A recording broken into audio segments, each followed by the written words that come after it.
What? రాజు తల్లి చనిపోయిందా? అవును, కన్న కొడుకు కాదన్నాడనే బాధతో గుండె తగిలి చనిపోయిందట. గుమ్మస్తా గోపాల సూర్యుడితో చెబుతుంటే స్వయంగా విన్నాను. ఓ గాడ్, దీనికంతటి కారణం నేనే. వెంటనే వెళ్ళి రాజుని కలుసుకోవాలి. సూర్యం, అడ్డలే. నువ్వు రాజును కలుసుకోవడానికి వీల్లేదు. నీ పర్మిషన్ నాకు అక్కర్లేదు. నా పర్మిషన్ కావాలి. తాతయ్య, నాకంతా తెలుసు. మీ ఇద్దరు మాటలో వాడు టేప్ చేయబెట్టి సరిపోయింది, లేకపోతే ఏమై ఉండేది. తాతయ్య, ఆడి నాటకం చాలు, ముందు లోపలికి. నేను చెప్పాను కాస్త విను తాతయ్య. నువ్వేం చెప్పినా నేను తలుచుకోలేదు. చిన్నప్పటి నుంచి నా గుండెల మీద పెరిగినందు నా కళ్ళు కప్పి నన్నే మోసం చేస్తావు. ఊటికి గతలేని ఆ బికారి గారి ప్రేమలో పడి కోటీశ్వరుడని చెప్పి నన్ను నమ్మిస్తావా? తాతయ్య, నేను ఎవరి ప్రేమలోనూ పడలేదు. మీ ఆరోగ్యం కోసం అలా అబద్ధం ఆడే, మీ ప్రాణం నిలబెట్టడం కోసం రానన్నా వినిపించుకోకుండా రాజుని ప్రతిమాను తీసుకొచ్చాను. చివరకు వాళ్ళ అమ్మతో కూడా మాట్లాడివ్వకుండా అతను నోరు నొక్కి అందరి ముందు ఆమెను అవమానించి ఆ తల్లి గుండెలో ఆరుని మంట రగిల్చాను. నా మూలంగానే ఆమె చనిపోయింది తాతయ్య. ఆ చావుకు కారణం నువ్వు కాదు, నీ వెనుకున్న డబ్బు.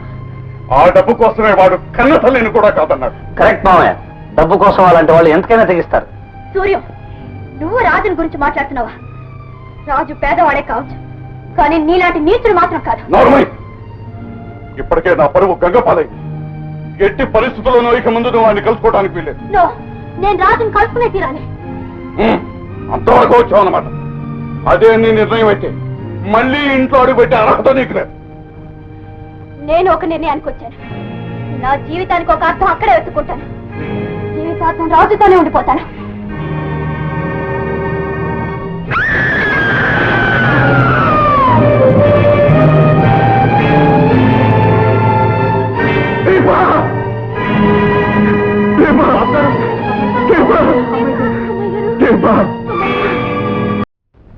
ఏ గురుదారా, ఓ కందుకూరి, ఏమిటి పరీక్ష?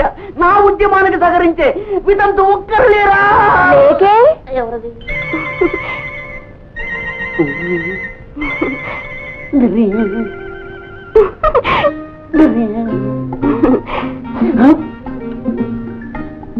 మీరు పెళ్ళైన 6 నెలలకే తాడు దిగిన దురదృష్టవంతురాల్ని. దురదృష్టం మీది కాదు. బొమ్మరి లాంటి మీ ముఖాన్ని బొట్టు పెట్టడానికి దమ్ము లేని ఈ సమాజాన్ని ఇంకొక క్షణం కూడా మీరు ఇలా ఉండడానికి వీల్లేదు. ఉండమ్మా, బొట్టు పెడతా. ఆగండి. ఏమండి, నేనెంత రాత చెడిందాన్నైనా తండ్రి చాటు బిడ్డను. పెళ్లి చేసుకుని మరీ పెట్టండి. గొప్ప సత్యం చెప్పు. From now onwards we're wife and husbands. అంటే భార్యాభర్తలు. దేవి, నా పేరు శ్రీదేవి. పర్వాలేదు. నా పేరు గోవి, నీ పేరు దేవి. తల్లి జగన్మాత, నేను ఎప్పుడవుతాను తాత? కలిసి వచ్చే టైం వస్తే నడుగొచ్చే మామిడ పుడతాడు. పిల్లవాడివైనా బల్లినా పలికావు. ఎవరినైనా నువ్వు? నాయన్ని కాదు, మీ కూతురికి ఆయన్ని, మీకు అల్లుణ్ణి. అవునా? వీరు గూవి గారని గొప్ప సంఘ సంస్కర్త. నన్ను చూసి జాలిపడి నా నుదుట బొట్టు పెట్టారు. నన్ను నిండు ముత్తైదు చేశారు. శ్రీదేవి, ఇది కలవ నిజమో తెలుసుకోలేకున్నాను. నిదానంగా తెలుసుకుందరు కానీ ముందు శోభనం ఏర్పాటు చేయండి. అలా ఆశ్చర్యపోతున్నారండి. పగటి పూట శోభనం ఏంటినా? చూడండి మాయారు, పడుచు జంటకి పగలు లేదు రాత్రి లేదు, నిమిషాల మీద జరిగేదే నిజమైన శోభనం.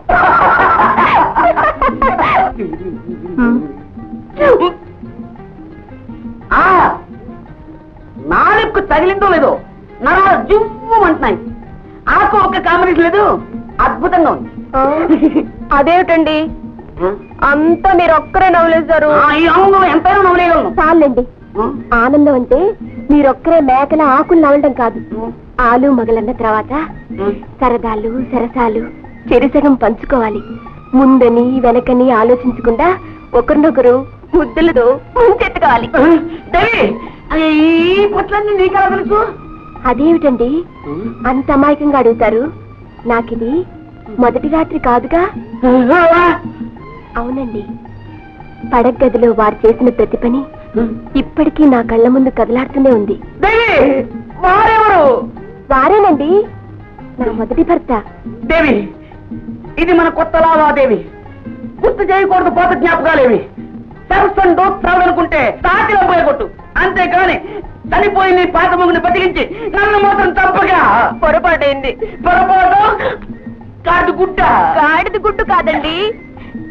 బందర్ లడ్డు. బందర్ లడ్డ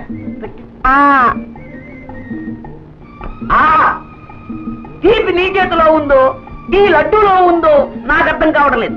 అతి ముదరంతో నా నోరంతా అల్లకలం అయిపోతుంది. ఏమండి మీరు నిజంగానే మెచ్చుకుంటున్నారా? మెచ్చుకోవడం కాదు, బదులుగా ఏమిచ్చుకుందామా అని ఆలోచిస్తున్నాను. మీరేమి ఇవ్వక్కర్లేదు, మరో లడ్డు తినండి. తీపి ఎక్కువైపోయింది. అదేమిటండి అప్పుడే వద్దు వద్దు అంటారు? ఇదే వారైతేనా ఎన్ని పెట్టినా ఇంకా పెట్టు ఇంకా పెట్టు అనేవారు. మళ్ళీ వారేవారు వారేనండి, నా మొదటి భర్త. అయ్యో నేను తట్టుకోలేను, ఇంక నిన్ను ముట్టుకోలేను. జై సద్గురు. ఏమిటి పరీక్ష? అయ్యో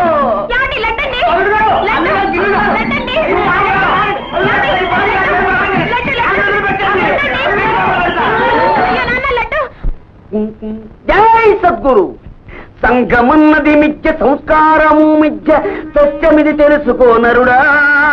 సాధువై బ్రతుకు పామరుడా, సాధువై బ్రతుకు పామరుడా, సాధువై బ్రతుకు పామరుడా, పామరుడా. గురోపదేశం కోసం వచ్చావా నాయన? లేదు, భూమి గారిని వెతుక్కుంటూ వచ్చాను. వారెవరు బాబు? నా కూతురు భర్త, గొప్ప సంఘ సంస్కర్త. అమాయకురాలైన నా బిడ్డ మాటలకు అలిగి ఇల్లు వదిలి పారిపోయాడు. ఆ దిగులుతో నా బిడ్డ ఆత్మహత్య చేసుకున్నదా? అలాంటిదేమీ లేదు. అన్నం నీళ్లు మాది చిక్కి శల్యమైపోయింది. ఏమిటి నాదేవి ఆ చిక్కి శల్యమైపోయినదా? స్వామి, నేను స్వామిని కాదు, సాక్షాత్తు మీ అల్లుణ్ణి. గువ్వినే శల్యం ఎముక కదా, అంటే నా దేవి ఇలా అయిపోయినదా? కాదు, ఇలా అయిపోయి చూడలేకపోతున్నాం. అలా పోయండి దేవి.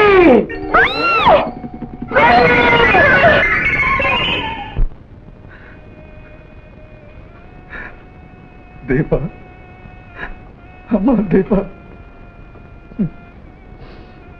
నేను చావు బ్రతుకుల్లో ఉన్నానంటే కాని నువ్వు పెళ్లి కప్పుకోవన్న ఒకే ఒక కారణంతో డాక్టర్ దండ పెట్టుకుని గుండె జబ్బు నటించాను.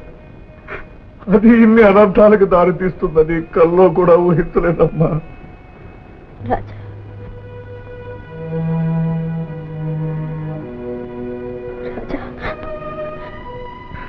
డాక్టర్, డాక్టర్గా నేను చేయగలిగిందంతా చేశాను. దీప మనకు దక్కాలంటే ఒక్కటే మార్గం. చెప్పండి డాక్టర్, దీప కోసం ఎన్ని లక్షలైనా ఖర్చు పెడతాం.